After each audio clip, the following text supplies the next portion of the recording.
Ifeoma, a young girl from a remote village nestled in the mountains, was known far and wide for her voice. It was said that when she sang, the winds would hush, the rivers would still, and the very earth seemed to listen. Her voice had the power to evoke emotions, stir hearts, and even heal broken spirits. Though her parents were simple farmers, they knew their daughter was destined for something greater. Every day, Ifeoma sang from her heart, her melodies echoing through the hills and valleys. But on one fateful night, as the village prepared for the harvest festival, Ifeoma wandered into the hills to gather herbs for her mother. Under the full moon's radiant glow, she met an old woman with eyes that shimmered like stars. Little did she know, this encounter would change the course of her life forever. The old woman, draped in robes that glowed with an otherworldly light, looked at Ifeoma with a knowing gaze. "I have been waiting for you," she said softly. "You are the one chosen to find the song of the moon, the melody that will restore balance to the world." Ifeoma, unsure of what the old woman meant, asked, "What is the song of the moon?" The guardian smiled, her voice filled with ancient wisdom. "Long ago, a great ruler was promised eternal peace if he could sing this song. But greed and hunger for power caused the melody to be lost. Now, it is up to you to find it. You, Ifeoma, hold the key to restoring harmony." She handed Ifeoma a silver crescent moon pendant. "Wear this, and when the time comes, the song will reveal itself to you." Ifeoma returned to the village, still unsure of the prophecy, but the pendant felt warm against her skin. She didn't tell anyone of her encounter with the old woman. The festival that night was one of the grandest the village had ever seen. Music filled the air, and the villagers danced in celebration of the harvest. Ifeoma's heart swelled as she stepped forward to sing, the familiar joy filling her chest. But something was different. As she sang, her voice lacked its usual power and clarity. The melody seemed distant, as if something was blocking her connection to it. Confused and a little frightened, Ifeoma wondered if the old woman's words held any truth. Could she really be the one to find the lost song? Days turned into weeks, and Ifeoma searched high and low for the song of the moon. She ventured into the forest, walked to distant villages, and even consulted wise elders, but no one knew of such a melody. Her voice, though beautiful, remained a shadow of what it once was. The magic had faded, and Ifeoma felt a growing sense of dread. The kingdom, once peaceful, was now on the brink of war. Whispers spread that the king, now older and filled with regret, was desperate to find the song of the moon to restore peace. But Ifeoma, no closer to finding it, felt the weight of the world pressing down on her shoulders. As the sun set over the mountains, a sense of impending doom filled the air.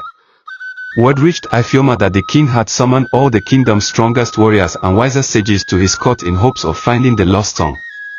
The land, once full of life and harmony, was now filled with tension. Farmers couldn't tend to their fields in peace, and merchants feared the roads would soon be filled with bandits. Ifeoma knew she had to find the song before it was too late.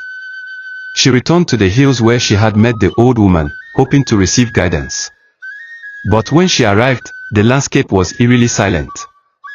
The moon hung low in the sky, its light barely reaching the ground, as if it, too, was waiting for something. In the stillness of the night, the old woman reappeared, as if summoned by Ifeoma's plea. "Ifeoma," the guardian said, "the time has come. The song of the moon is not just a melody, it is the very balance of the world. It resides in the hearts of those who understand love and loss. To find it, you must face your own heartache." Ifeoma was stunned. "My own heartache," she whispered. The guardian nodded. "The song was lost because of greed and fear, but it will only return when the heart learns to sacrifice. You must let go of your own desires and learn the power of surrender." With those words, the guardian disappeared, leaving Ifeoma alone with her thoughts. Ifeoma sat by the grove where the sacred drum had once rested. The wind rustled through the trees, and the faintest echo of a song seemed to rise from the earth. Her heart ached as memories of her childhood, her family, and the village flooded her mind. She thought of all the people who had once trusted her, who had believed in her music. But now, that trust seemed broken. As she reflected on the sacrifices her parents had made for her, Ifeoma realized the true cost of the power she had been given. Her voice had always been a gift, but now, it was her responsibility. To restore balance, she would have to give up something precious, her own desires for the greater good. It was then that Ifeoma felt the warmth of the pendant around her neck. The crescent moon glowed softly, and a breeze stirred the air. She closed her eyes and listened. For the first time in months, she could hear the melody clearly. It was soft at first, like the gentle whisper of the wind, but soon, it swelled into a powerful symphony, full of love, loss, and renewal. Ifeoma began to sing, her voice resonating with the energy of the song. The trees swayed in rhythm, the earth trembled beneath her feet, and the sky seemed to open up. The song filled the air with such power that it reached every corner of the kingdom. It was the song of peace, of unity, and of healing. As the song spread across the land, something incredible happened. The war that had been brewing began to dissolve. Soldiers laid down their weapons, and the people, once divided by fear and hatred, began to come together. The sun rose higher in the sky, brighter than it had been in years. The crops began to flourish, and the rivers once again flowed with life. Ifeoma's voice had restored balance, but she knew the battle was far from over. There would still be challenges ahead, but the song had given the kingdom a second chance. And for the first time in a long time, Ifeoma felt at peace. But the song had come at a great cost. Ifeoma's voice, though powerful, was now growing weak. She could feel the energy leaving her, as if her very soul had been poured into the melody. The price of restoring peace was not one she had expected to pay, but she knew it was a sacrifice that had to be made. In her final moments, as the world around her began to fade, Ifeoma whispered a prayer of gratitude. She had given everything for her people, and in doing so, she had become part of the song itself. Her sacrifice would live on, echoing through the hearts of those who remembered her. When the villagers learned of Ifeoma's sacrifice, they were devastated. The girl who had sung with such power, whose voice had brought peace to the kingdom, was gone.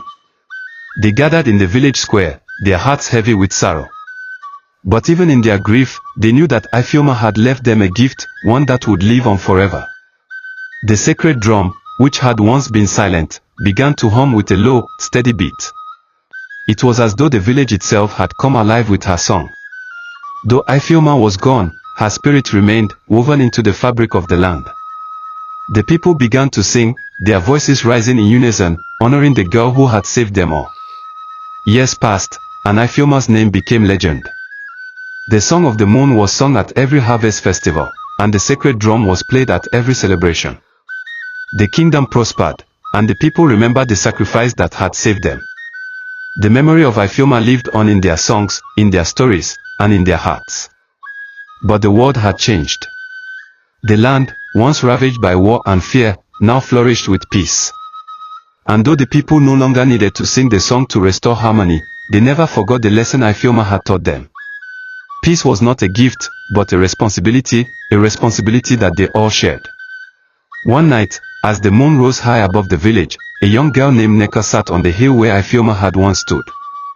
She held a silver pendant in her hand, just as Ifeoma had done all those years ago.